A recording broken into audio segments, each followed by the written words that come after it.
Halo, salam properti. Saya Litrang Handa, CEO Indonesia Property Watch. Kita ada di Indonesian Property Channel berkolaborasi dengan media Property and the City. Kita berbicara masalah IKN ini masih menjadi topik hangat saat ini. Apalagi kalau kita bicara masalah investor, investasi, seberapa besar sih pendanaan yang akan ada di OIKN. Kebetulan sampai saat ini kita udah hadir bersama Pak Agung Wicaksono, Pak ya. Pak Wicaksono. Selamat pagi Pak Ali, selamat pagi para. Ya, pagi. Ini Deputi Pendanaan dan Investasi. Ya. Ini latar belakang ini luar biasa ternyata, Pak. Tadi kita bincang-bincang sebelum ini, Pak ya. Sebelum ini kan Bapak sebenarnya akademisi ya. Ya. Dosen juga. Kemudian pernah di Transjakarta, Direktur Transjakarta. Kemudian MRT juga. Sebelumnya MRT. Nah, itu bisa diceritakan sedikit, Pak. Kenapa nih? Saya sebenarnya backgroundnya dosen. Orang bilang bukunya dos-dosan, duitnya sen-senan gitu ya. Tapi saya dosen di Business School. Iya. Di Business School di ITB namanya SBM. School of Business and Management ITB. Tapi kemudian ya saya emang dari dulu pengennya jadi dosen tuh bukan yang hanya di dalam ruang kelas aja atau hanya di balik buku aja. Jadi saya kemudian dapat kesempatan masuk ke pemerintah, terus masuk ke perusahaan. Tadi pemerintah sebelum di sini saya dulu awal tuh pernah jadi salah satu tim penasehatnya Pak Presiden SBY. Waktu itu Pak Kuntoro Mangkusubroto sebagai kepala unit kerja presidennya. Saya berarti bukan yang baru ya masuk di pemerintahan, Pak ya?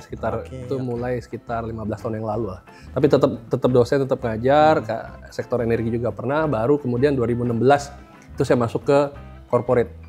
Masuk ke MRT, jadi direktur operasi dan pemeliharaan. Waktu MRT belum ada yang beroperasi keretanya dan belum ada yang dipelihara. Jadi kita masih awal ya, kita persiapan just before operation ya, pas sudah siap untuk operation saya kemudian dipindah ke Transjakarta. Jadi di MRT dulu baru Transjakarta. MRT dulu waktu itu pas gubernurnya Pak Ahok tuh waktu MRT. Waktu Transjakarta gubernurnya Pak Anies yang pindahin saya ke Transjakarta. Nah habis itu ya saya tetap ngajar waktu pandemi itu, terus baru sebelum ini saya diajak bergabung ke properti Jababeka ya. Jababeka. Tapi saya di Jababeka utamanya bukan di propertinya tapi di kawasan industrinya. Jadi waktu itu saya MD Managing Director di Jababeka Infrastruktur. Itu yang manage kawasan industrinya. Industri semuanya.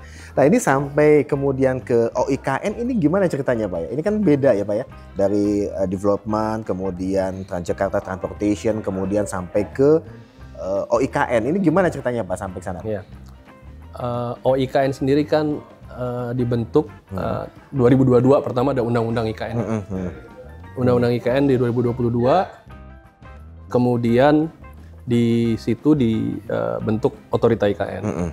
Nah, saya bergabung tuh 2023, Pak. Oh, 2023. Saya baru gabung 2023, sekitar setahun setelah otorita IKN. Waktu itu kepalanya Pak Bambang Susantono.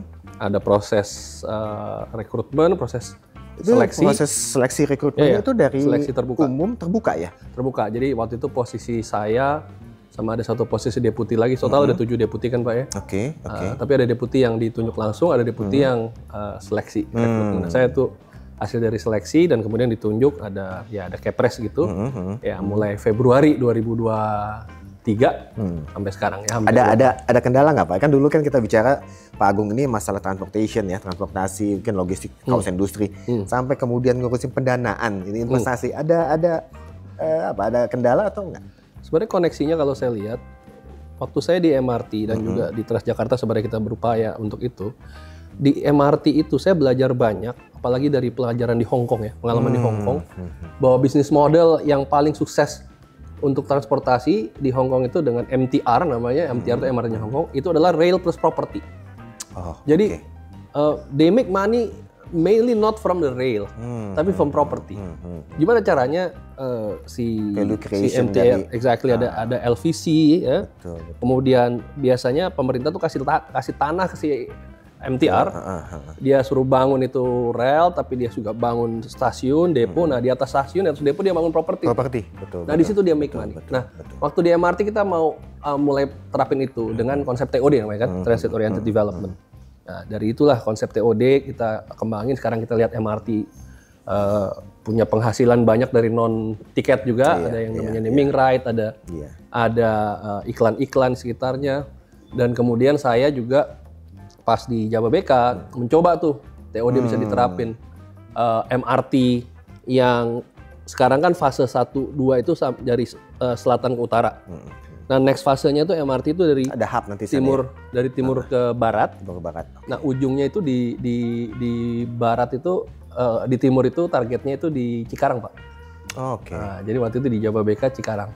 Nah, dari situlah mungkin karena Cikarang juga sebagai sebuah kawasan industri, itu sebuah kota, disitulah saya melihat bangun IKN ini sebenarnya kayak pelajarannya Jababeka. Jababeka itu Pak Darmono punya konsep namanya creating new cities kan.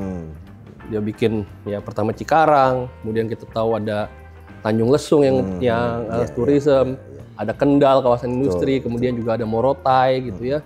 Borobudur itu juga lapangan golfnya yang kemarin dekat Akmil dipakai buat retretnya para menteri gitu ya. Nah, dengan konsep creating new cities itu kemudian kita lihat IKN ini juga creating new city kan. Iya, betul. Disitulah saya merasa ini tantangan yang menarik nih, tantangan yang challenging, Pak. Iya, memang dari backgroundnya Pak Agung ya dipastikan itu sebetulnya bisa menjelaskan ke investor pun lebih gampang ya, karena Pak Agung ada pengalaman kan. Ini seperti ini MRT, transportasi segala macam kan. Pak, ini sebenarnya nih bicara masalah investasi di IKN itu masih menjadi topik hangat nih, Pak. Terkait seberapa besar sih sebetulnya ya minat investor itu untuk masuk ke IKN nih, karena kan banyak yang isu-isu ya, mungkin ini karena nggak ada investor ya, kemungkinan mungkin ada sedikit yang hambatan, kendala. Menurut Pak Agung gimana, Pak? Ya, memang kalau kita lihat diskursus di publik itu soal investasi di IKN di awal banyak disorot itu soal namanya letter of intent ya, LOI. Iya, memang letter of intent itu kan banyak sekali, sampai sekarang sudah 500 lebih. Tapi saya lebih senang untuk memfokuskan sebenarnya bukan pada letter of intent ya, karena letter of intent itu sekedar ya baru minat ya. Yang penting adalah sebenarnya yang setelah itu dievaluasi dan kita lihat tuh dari letter of intent yang 500-an lebih itu sebenarnya yang betul-betul mau invest itu sekitar 200-an lah, di bawah setengah. Yang lebih setengahnya itu ada yang mau masukin jadi kontraktor, mau jadi konsultan, jadi vendor, even sampai catering gitu ya. Nah, jadi sekitar 200-an itu. Nah, dari 200-an itu, Pak, itu kita evaluasi, kita dan sampai sekarang ini di IKN sudah ada 37 project, Pak. 37 project dari investor dari sekitar 200-an surat tadi ya, yang sudah groundbreaking, ya, dan sudah tanda tangan PKS, tanda tangan perjanjian gitu ya antara si investor itu dengan otorita IKN, dengan kepala otorita IKN Pak Basuki, sehingga soal status tanahnya itu udah clear gitu. Status tanahnya jadi apa nih, Pak? Nah, status tanahnya ini adalah kalau di undang-undang itu jelas disebut tanah IKN itu adalah HPL, hak pengelolaan di otorita IKN, dan kemudian si investor, si perusahaan itu dapat HGB. HGB di atas HPL.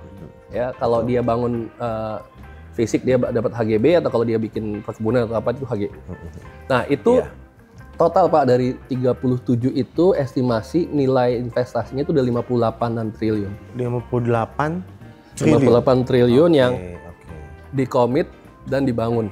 Oke, tadi kita udah bicara masalah IKN ya dengan Pak Agung Wicaksono. Mungkin dari Pak Agung ada closing statement bisa menurut saya IKN is very prospective. Ya, continuity jelas, kepemimpinan Pak Prabowo juga dengan tegas mengatakan melanjutkan IKN, akan bangun gedung legislatif yudikatif, kepala otorita IKN juga sudah berlanjut, dan itu kita yakin akan menarik buat investor, so come to IKN. Oke, thank you. Sukses Pak Agung.